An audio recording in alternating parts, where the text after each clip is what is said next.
ini mari sejenak kita lihat bahwa keluarga yang kita semuanya tak bisa lari berangkat daripada satu keluarga yang terdiri daripada suami, isteri dan anak-anak serta orang-orang yang menjadi sebagai yang membantu kita dalam keluarga secara tetap, di mana Islam memberikan perhatian besar dalam rangka pembentukan manusia yang tak bisa untuk digoyahkan dengan bermacam cobaan dalam kehidupan ini terhadap seorang suami yang menjadi pengendali dan pemimpin dalam keluarga,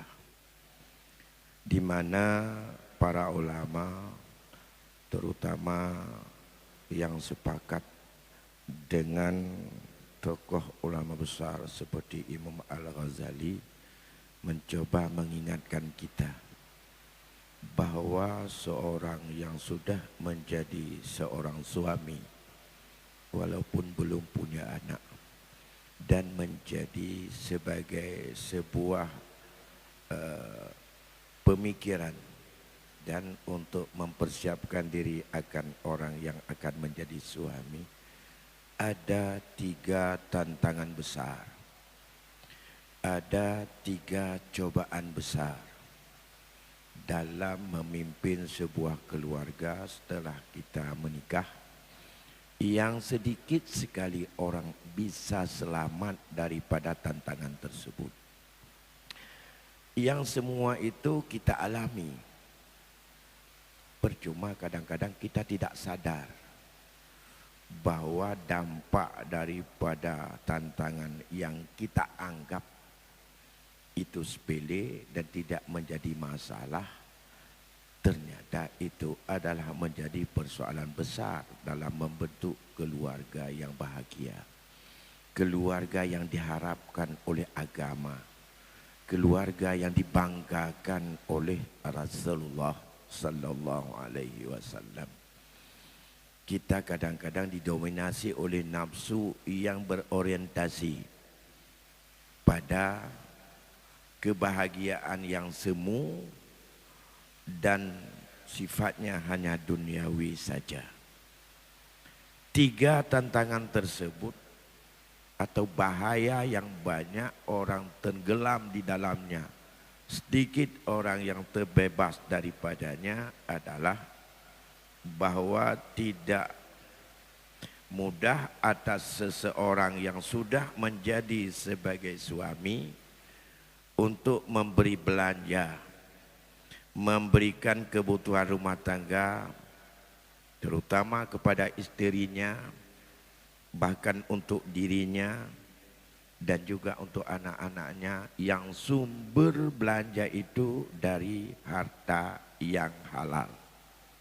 Nyobra tidak orang menyala gema kahwin, kebutuhan walaupun itu adalah tidak butuh tapi dituntut oleh bermacam dorongan menjadi kebutuhan meningkat. Secara real juga kita akui menyobrakan tabah perut dapat nampak dia tak berkahwin perut kedua, perut kita perut isteri.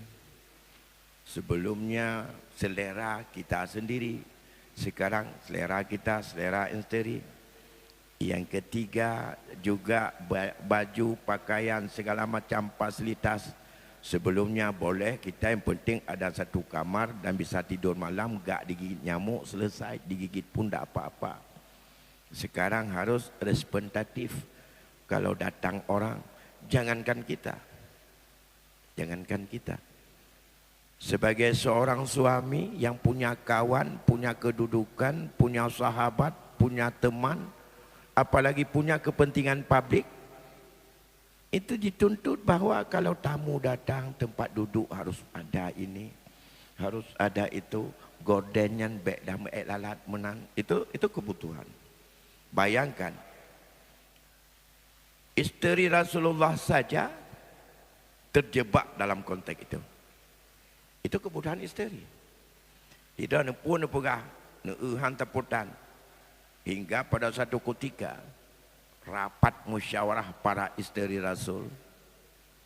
Ya Rasulullah, engkau adalah sebagai seorang Rasul, tokoh agama, bahkan juga tokoh politik.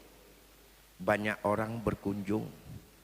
Tapi bagaimana? Coba lihat, kalau datang orang itu, jangankan untuk mau kita suguhkan air yang agak sedikit istimewa, air putih pun kadang tidak punya. Coba bayangkan, tempat yang kita hamparkan itu atas pelepah kerma, maunya tambahlah sedikit nafkah untuk kami, yang bisa untuk kami layak sebagai rumah pemimpin mereka kalau datang untuk duduk yang agak sedikit rapi dan segala macam. Gara-gara itu Rasul marah. Karena mengapa? Sebagai landasan berfikir yang dipakai oleh para istrinya adalah, lihatlah rumah pimpinan kaisar itu. Ya, pimpinan daripada orang-orang kafir. Yang mereka itu bedalah rumah kepala daerah dengan rumah rakyat biasa. Karena yang datang tamu itu tidak hanya tamu dalam, mungkin tamu luar juga. Ada tamu negara, tamu terhormat daripada bermacam unsur. Coba lihat, begitu representatif, adalah meja tamu, adalah tempat yang itu yang jadi alasan. Gara-gara itu Rasul tak jawab apa-apa. Minta sedikit nafkah ditambahkan daripada kebutuhan yang sifatnya primer. Sampai Rasul itu tidak mau pulang satu istrinya pun, dan tidak menanggapi apapun. Bahkan Rasul dia di kamarnya sampai dengan beberapa bulan, yang akhirnya diselesaikan oleh Abu Bakar. Apa yang dilakukan oleh para istrinya itu Rasul. Bukan Rasul yang terkecoh. Tuntutan, kebutuhan yang banyak berpikir. Apalagi kita sebagai seorang bapak, ya dibutuhkan. Maka kata Imam Ghazali, salah satu tantangan yang sedikit orang bisa melewatinya, memastikan bahwa apa yang dihasilkan untuk makan, untuk minum, pakaian, tempat tinggal, dan fasilitas kehidupan lainnya, dipastikan itu dari sumber yang halal. Itu sedikit yang bisa melewatinya. Dan ini banyak terjebak. Ya. Karena mengapa? Atas suami wajib memberi nafkah. Atas suami yang menuntut kebutuhan yang harus seimbang dengan keperkembangan zaman dan lingkungan.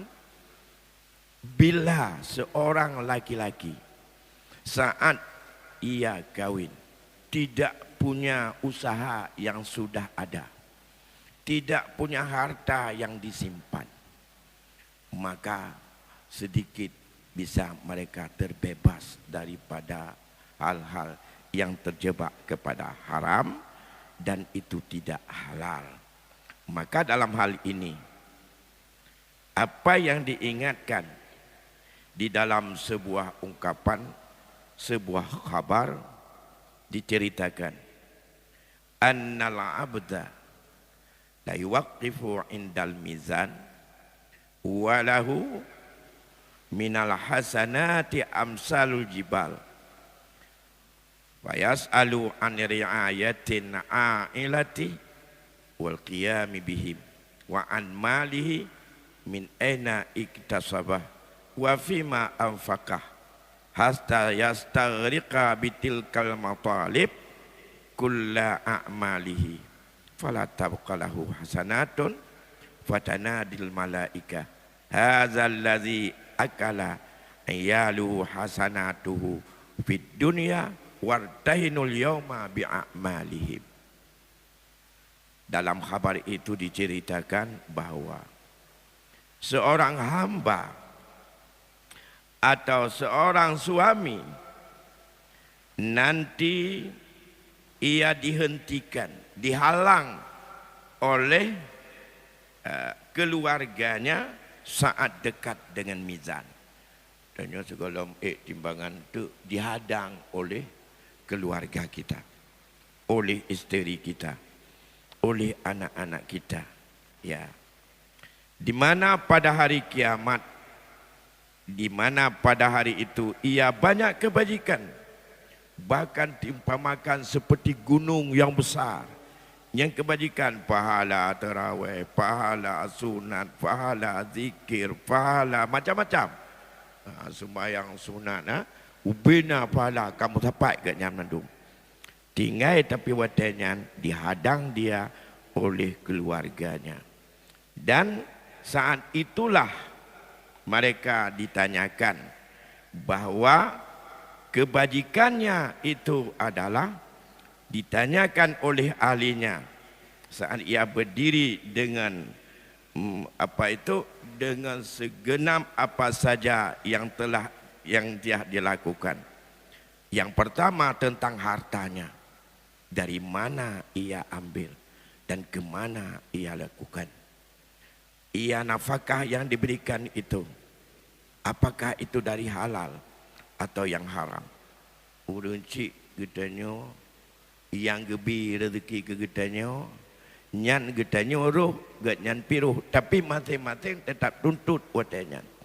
Perumah getanya ihno dituntut kiamat, hidente dituntut atanya. Ya, pat gecak rezeki Allah coba dia. Oleh yang kagebi ke kamu. Kenapa kan? Akibat rezeki yang kuto, ia membuat hatinya keras, membuat dia itu durka kepada Allah, hatinya enggak lunak dan tidak bisa dilembutkan, enggak sadar dan tidak diterima taubat oleh Allah. Untuknya hidupnya ini maka pat yang penting TV baru untuk tukar. Ya ini. Yang penting Nmax bumtung yang penting Innova Rebon bumtung blow. Menyaino pak necok saya baik drop ni politi benda. Ini di dunia. Tapi kalau itu yang dia ambil dengan bermacam kebijakan tidak halal, di sana ia tuntut keadilan Allah. Ya. Gara-gara dia memberikan kepada kami sesuatu yang haram. Gara-gara dia itu, sehingga kata Rasul dalam hadis itu, seluruh amalannya yang sebesar gunung itu habis untuk diberikan kepada keluarganya. Maka saat itu wajar kalau ada yang bilang hari akhirat nanti isteri kita dulu kalau bisa masuk surga, karena amal kita untuk dia. Ya. Walaupun dia juga dosa karena minta dulu.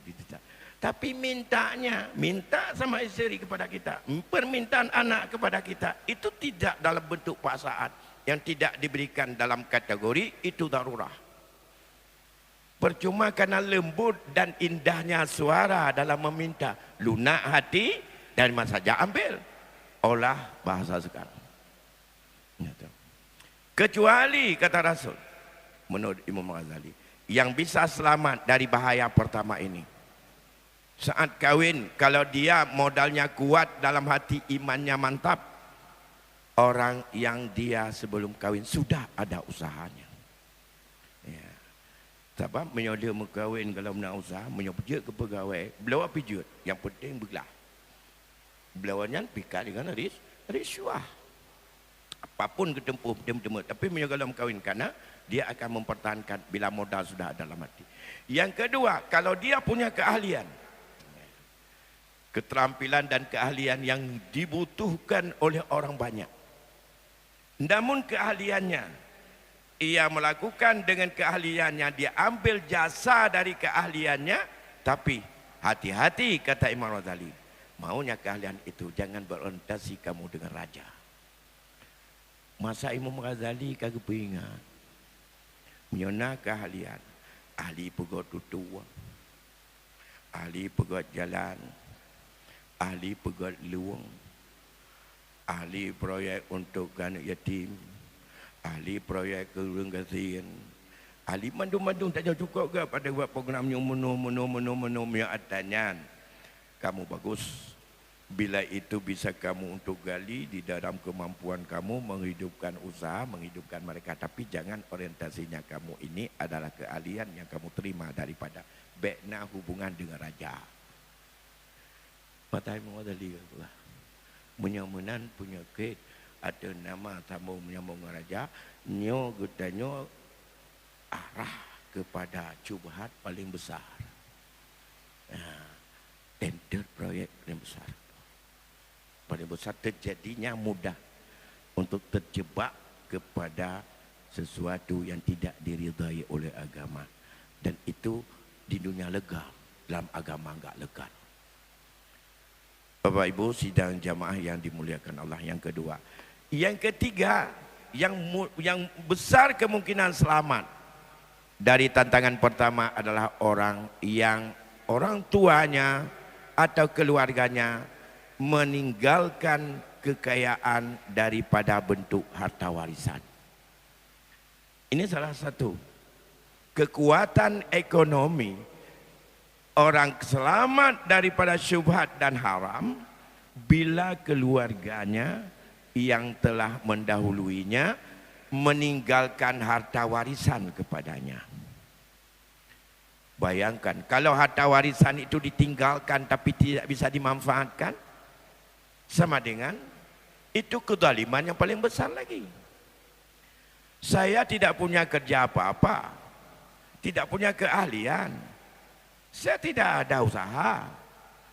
Apa saja yang disuruh orang bisa saya lakukan, hanya mengandalkan hanya gaji budak harian. Tak cukup untuk kepentingan keluarga, nak pegat usaha enggak ada modal, tetapi saya ditinggalkan harta oleh orang tuanya banyak.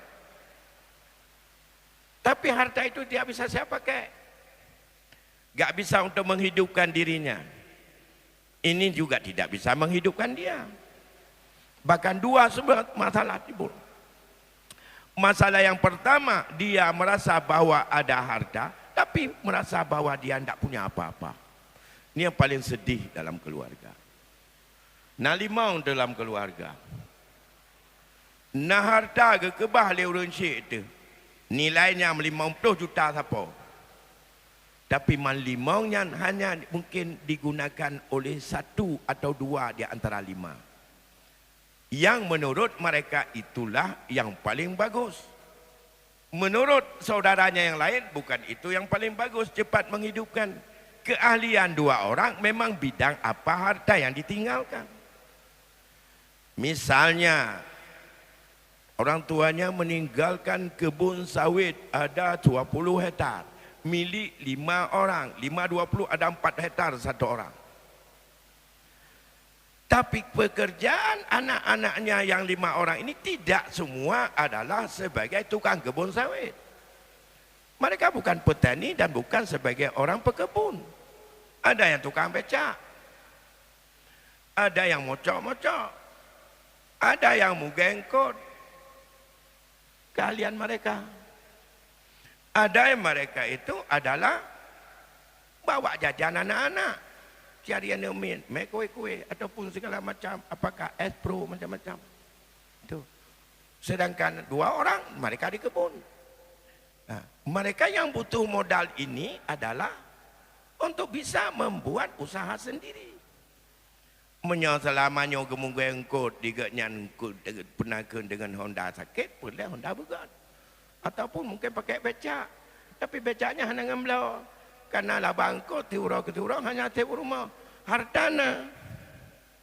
Tapi yang lebih besar manfaat untuk dia bukanlah untuk di kebun, tapi dia butuh uang kontan 50 juta hari ini untuk menghidupkan usahanya.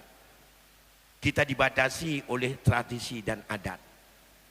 Seolah-olah menyohata kena bah urang syiknyo tapu blo tacok peng tak kembangkan usaha keahlian nyan getanyo urang yang dianggap hana setia kepada harta kekebah nyan menyolagi nyan kah akan jet ke urang yang apa-apa dan diterapa le harta karena apa habis tahu runcik kekebah. Tujuan harta si urate taudip untuk taudip. Bagaimana untuk menghidupkan diri. Kalau kita memang untuk hidup dengan jalan dagang, jangan paksakan diri untuk bertani. Kalau yang kita memang ahlinya tani, jangan paksakan diri menjadi peminta-minta. Bertanilah. Menyonat toko, tanya anak ahli dagang. Menyotokonya tapu belau napeng 50 juta yang milik kita ni tak capai 50 juta yang dia tak pula capi-capi ubah kalau tu beli. Ketimbang tak duk bak gelegop yang tak bayar genggop. Inilah fungsi harta. Sehingga dengan demikian dia tidak akan menjadi orang yang terjebak kepada syubhat. Menyohan. Nyona becak belum tahu. Tapi netekennya adalah sekian. Tapi yung becak sekian. Habis bot, itanya dengan belah becak. Cok caju. Cok peng 2 juta. Nah, teken 6 juta. Cok cik kena mekarat. Anda coknya. Padahal tak kira aja. Kenapa lain yang tak belah macam tu. Pun kredit. Kenapa yang dia belum punya perlahan memang tu becak. Jadi itu yang pola pikir yang haitim. Kerana tegadat disepuh di adat. Hanya uak-uak adanya. Untuk tamu dua-dua inan. Untuk tamu ngiang-ngiang hartanya. Hingga harta itu. Maka tidak akan mandiri. Walaupun menurut Imam Ghazali, salah satu orang yang bisa selamat daripada tantangan dan daripada bahaya, daripada cobaan kehidupan keluarga setelah kahwin, salah satu di antaranya bila ia ada peninggalan orang yang meninggal. Bila berfungsi tentu saja kepadanya. Kalau harta itu ada tapi tak berfungsi, itu adalah tidak akan membantu dia dalam rangka untuk hidup dalam halal, tapi dia mudah terjebak kepada hal yang haram. Andai kata tidak berfungsi, keluarga itu ada yang ingin untuk menahan harta itu, sehingga tidak bisa untuk berfungsi kepada keluarganya yang lain. Nah, yang tepat betul, ya, terserah motivasi, apakah untuk keuntungan dirinya atau membayangkan bahawa itu sebagai alat berkat. Karena dalam adat pemahaman orang ada beberapa sebab. Baik tapu belau, baik tahu elek, baik kita nyu putus syarah. Seolah-olah syarah itu di saat kita masing-masing mengembalikan haknya masing-masing, itu sebab yang bisa untuk merenggangkan hubungan kerabat. Perasaan. Sesungguhnya akibat tidak diberikan hak masing-masing, inilah yang membuat retak hati di antara kita dengan kita. Saya dengan Pak Geci ada harta misalnya 100 juta. Baik tahu nyo punya tegar ke paju ganya ilmu paju hati. Ganya paju harta. Nyan lebih sakit, lebih berat pecah dalam hati daripada hubungan persahabatan lahirnya, tanggut hatinya adalah retak dan pecah. Banyak hari ini keluarga yang hatinya pecah, retak, gara-gara tidak mau untuk diselesaikan dan diberikan hak masing-masing keluarga. Satu. Yang kedua, alasan yang sering timbul dalam masyarakat bahwa tidak boleh kita bagi-bagi itu karena di antara kita ada yang masih belum kahwin, ada di antara anak-anak yang belum selesai sekolah, ada yang anak-anak belum besar. Bagaimana ni gede le, tak duduk tak pajuh sama-sama, tanpa dia berkahwin awaknya. Sampai dah kerja mandu mentuk, baru tahu bak tak pernah kerjanya, sehingga dianggaplah bahwa menyangkut dengan harta bersama itu yang dalam kelompok daripada ahli waris, baik tahu karena galam mengkawin mandum, galam dia sekolah mandum, galam nak kerja bandum, macam alasan galam raya mandum, jadi galam raya nak ubud. Nah, tapi tak berfikir dengan problem yang akan terjadi di balik dari itu. Dengan kita tidak bisa untuk mereka, apakah peninggalan itu bisa untuk menyekolahkan dia? Siapa lebih besar kalau masing-masing mendapatkan kemudian mereka menyumbang ketimbang menyumbang di dalam bentuk yang kurang efektif yang demikian, yang sifatnya itu adalah syubhat daripada masing-masing ambil, kemudian siapa di antara mereka yang punya kemampuan, ayo menyumbang. Bukan kebersamaan dalam tanggungjawab. Islam tak pernah membebankan kepada keluarga yang tidak sama kemampuan ekonomi untuk sama memikulnya terhadap tanggungjawab kepada keluarganya. Tapi Islam selalu untuk membebankan daripada tanggungjawab kepada keluarga atau kerabat kepada kerabatnya sesuai menurut nikmat Allah berikan kepadanya. Ada yang lebih mapan, ada yang kurang mapan. Hanjit potong kompas, nyu adik mentang ubud, menyohan aja nyu tama-tama tak tanggung. Dari hartanya tak tanggungnya dia minta peng dia cari kabi. Salah. So yang lebih kaya, ji lebih beban. Kalau satu pun tidak ada kemampuan, Islam tak memberatkan kepada keluarga. Bahkan ujung-ujungnya kalau memang seluruh tidak ada, negara bertanggungjawab untuk menghidupkan dan untuk memberi makan dia, untuk kesehatan dia. Dalam Islam sampai ke negara tak bisa lari daripada hal yang demikian. Maka kalau sudah kewajiban negara, nah keluarga kita nyuput, tantut demandum, nah tidak yang lebih berat dibantu oleh negara. Sesungguhnya bukan kita anggap itu adalah sebagai kecemburuan dan ketidakadilan. Tapi adalah kita harus bersyukur. Bagaimana bersyukur? Alhamdulillah negara telah menjalankan keadilan. Dan di kampung adalah memang ini orang yang berhak untuk mendapatkan daripada tanggungjawab negara untuk biayanya. Saya tidak punya hak. Menyangkutnya hak, saya haram mengambilnya. Kalau data nggak cukup, saya harus jelaskan. Kalau sudah salah daripada orang memberikan, jangan salah saya yang menerima. Tapi kalau saya tahu yang salah, tidak mau untuk komen, sehingga terima saja, itu saya makan haram juga dan saya zalim.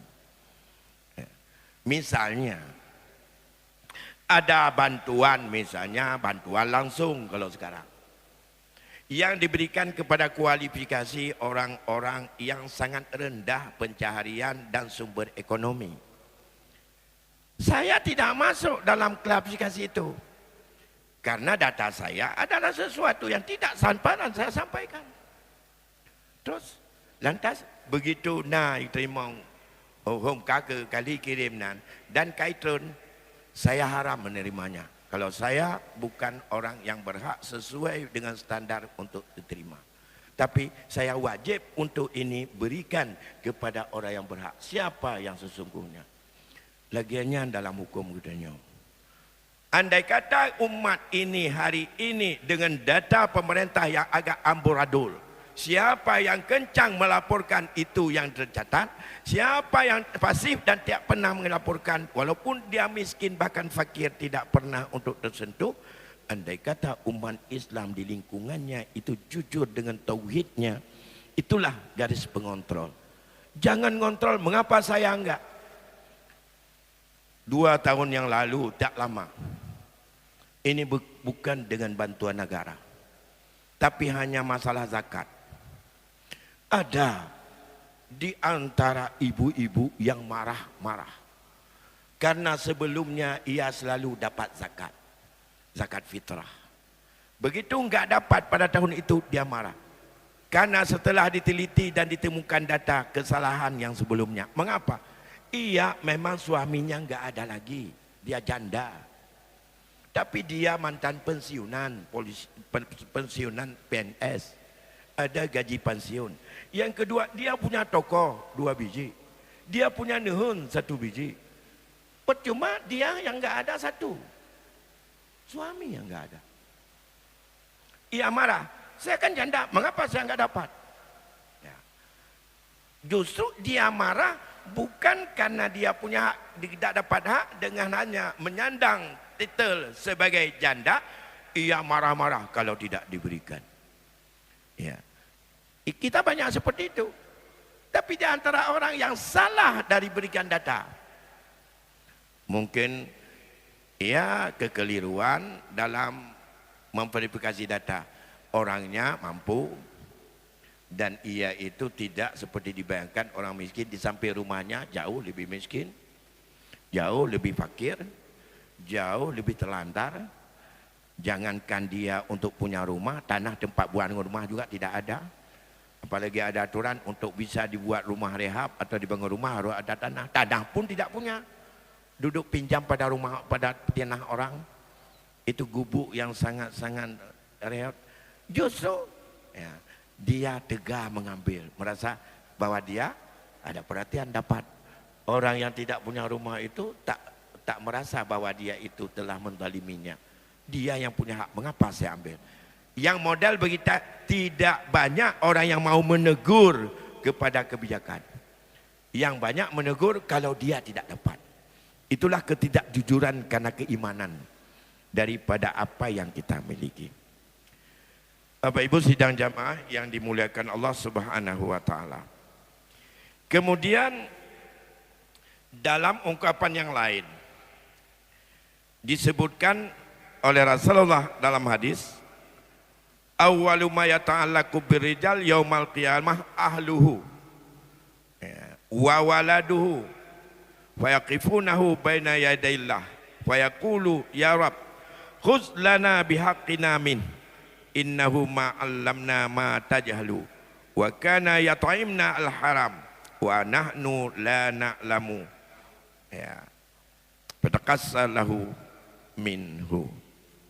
Dalam sebuah hadis diriwayatkan bahwa pada hari kiamat yang pertama-tama yang diperiksa, yang bersangkut paut dengan seorang laki-laki itu adalah menyangkut ahlinya dan anak-anaknya.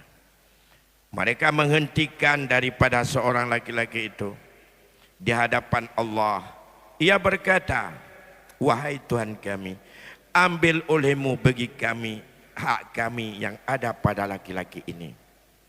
Ia tak pernah mengajarkan kami sesuatu yang kami tidak tahu. Ia tak pernah untuk memberikan kepada kami yang halal, tapi selalu diharam.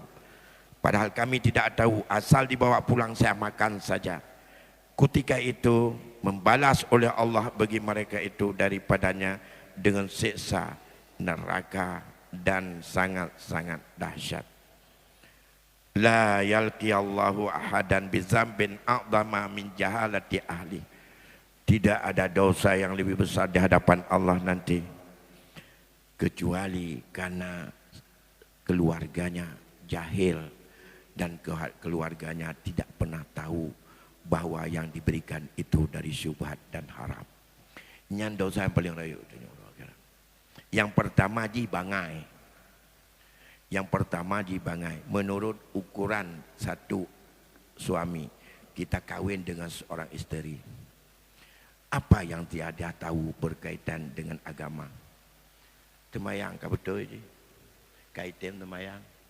Batas aurat kai cepa, kaitem tem aurat. Alenyan batas untuk pergaulan kai tuan dan ka dihindari. Ajarkan itu semuanya kalau dia jahil. Kalau dia tidak jahil tapi dia adalah keras kepala, didik dia semampu mungkin. Itu kewajiban. Sudah kita didik tak mapan. Itu nabut kita didik urang raya. Beda dengan Amin. Karena tacok karaya. Karena waktu tacok hi laga. Olehnya bolang raya. Dan mengenang bak mata tercocok dari segi postur tubuh. Tapi dari segi ilmu, ketaatan, hubungan dengan Allah, ketauhidan, ubudiyahnya dan segala macam, mungkin dia belum sempurna dan belum cukup. Nyan tacok sidra urinang tu yang jahil. Adalah kok wajib kejahilan itu adalah hilangkan pada dirinya. Kebodohan itu hilangkan pada dirinya. Dengan jalan apa? Pertama ajarkan dia. Peruno cara suci, peruno ayat temayang, peruno syurga, peruno neraka, peruno hala, toh ada empur resiko akibat hala. Ada tahu aku? Lue ta peruno hai pate. Bek tamile udah galam da peruno. Kayak tam urang hanamu pom nyu karu. Urinang tetakalan galak tat iji untuk dibuka aurat peruno ile tentang aurat. Etna batas aurat. Pu akibat menyertalanggar menyangkut dengan batas aurat. Kalau ada peruno ile meka hantip tada minta tengku yo meruno. Tak minta tengku beratat bata bayar tengku bata bayar ke ungkau motor ke ataupun ke minyak Honda. Partner pengajian tetap kita tanya mai perumah. Benar duit kah? No, dengar. Kita tanya kerja tu. Kena tanya malam tu. Terien tak ikut ber. Bina majlis ber nak tak ikut. Je nak tak ikut. Lalai mekat kata. Lalai malam-malam pegang kuih. Tengok bunga kuah mana. Kata entak. Meji. Meji. Ji duit ikut. Tanya ikut. Yang kata pegang bunuh. Yang nak yakin tengok. Tanya toh yang nak yakinkah. Jak batengkunya. Tanya balik. Yang pun kena pegang bunuh. Lah kitab dah nak baca. Perunuh. Lena perunuh. Hai patih. Kerutak. Menyok kerutak je. Maka selanjutnya didik dia sampai mau dengan bermacam usaha mendidik keluarga. Hai tetap peluang.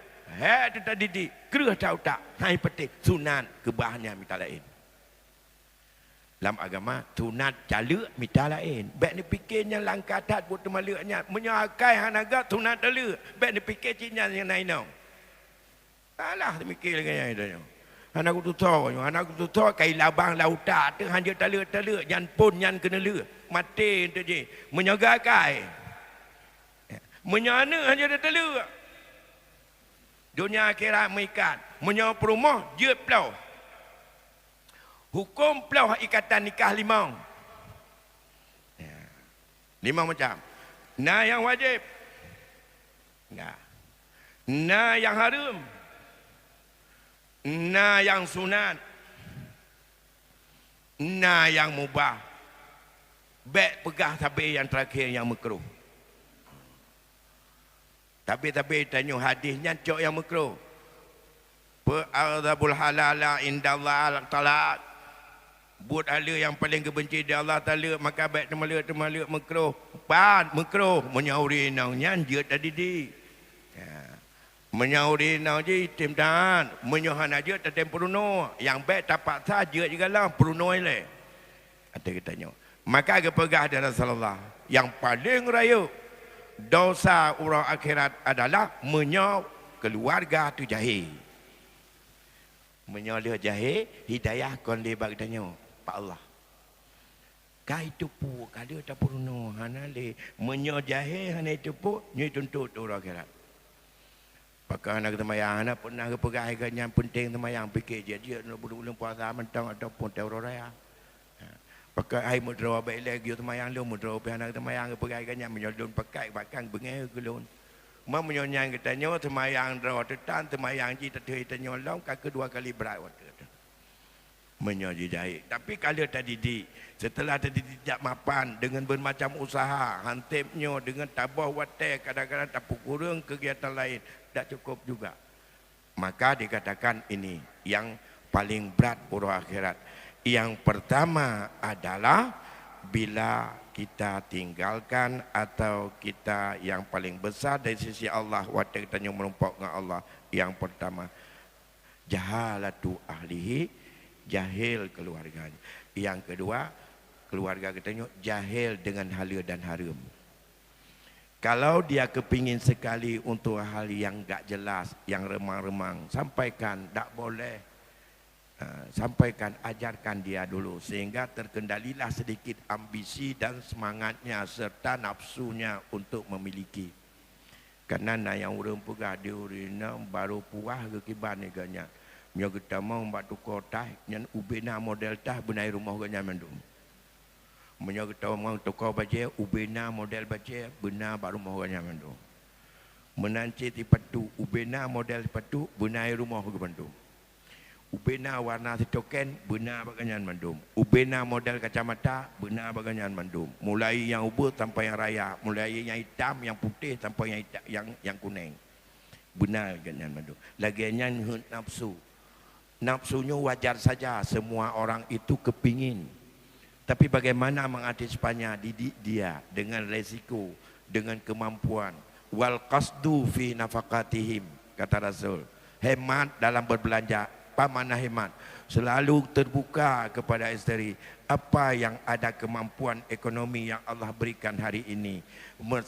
Merasa cukuplah dengan apa yang Allah berikan. Itulah makna ridha bima qasamallah. Kita puas dengan apa bagian yang Allah berikan. Jangan kita berambisi dengan melangkahi daripada sesuatu yang tidak diridai oleh Allah. Kemudian apa yang disimpulkan oleh Imam Ghazali, berkaitan dengan masalah yang pertama ini, hadhihi afatun ammatun qilla man yatakhallasa minhu illa man lahu malun muwarrisun aw muktasabun min halalin yuwaffa bihi wa bi ahlihi wa kana lahu minal qanaah ma yamna'uhu min talbi ziyadah fadzalika yatakhallasu min hazil afat aw man huwa mukhtarifun wa muqtadirun ala kasbil halal minal maba'is bi ihtiyatil itayah aw kana fi sa'atin la tata'allaqu bisalatin wa yaqdiru ala ayyu'amila biha ahlal khair wa min zahiri salamah wa ghalibu malil halal. Nyonya yang disimpulkan oleh Imam Ghazali tantangannya. Kebinasaan dan kehancuran satu keluarga daripada seorang suami yang umum dilakukan dan umum dialami oleh umat ini adalah orang yang lepas daripadanya, melainkan bisa lepas daripada problem tadi orang yang ada baginya harta pusaka atau baginya ada usaha yang halal yang mencukupi untuk dia dan ahlinya itu dia bersifat qanaah. Nah harta tu katanya kemampuan yang lepas menyo perumah tu nah sifat qanaah. Menyo perumah tu yang udang tamak tinggi gak selamat juga. Nah, kemudian ia mempunyai kepandaian, lupa habis makna hadisnya ucapannya, dan kuasa ia untuk mengetahui ataupun melakukan sesuatu aktivitas yang halal daripada yang mubah. Kecipta punya keahlian atau dia punya skill yang buat bisa untuk menciptakan apa-apa, tapi perbuatan itu hendaknya ia lepas daripada raja-raja, baiknya kerjasama dengan raja. Mudah-mudahan secara kebiasaan kalau ini dimiliki oleh seorang, barulah bisa untuk ia lepas daripada terjebak kepada haram dan syubhat, dan ia bisa mempertahankan daripada kehidupan keluarga dengan memberikan kebutuhan rezeki, makan, minum, pakaian, tempat tinggal, fasilitas itu daripada sumber-sumber yang halal.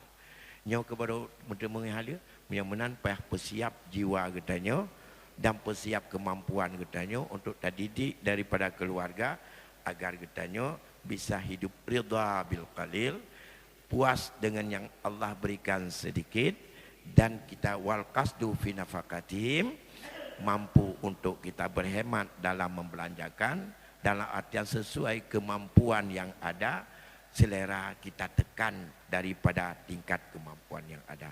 Demikian barangkali yang dapat kami sampaikan. Lebih kurang saya mohon maaf karena waktu Isya sudah masuk, dan saya sudahi. Wabillahi taufiq wal hidayah wallahu a'lam bissawab. Assalamualaikum warahmatullahi wabarakatuh.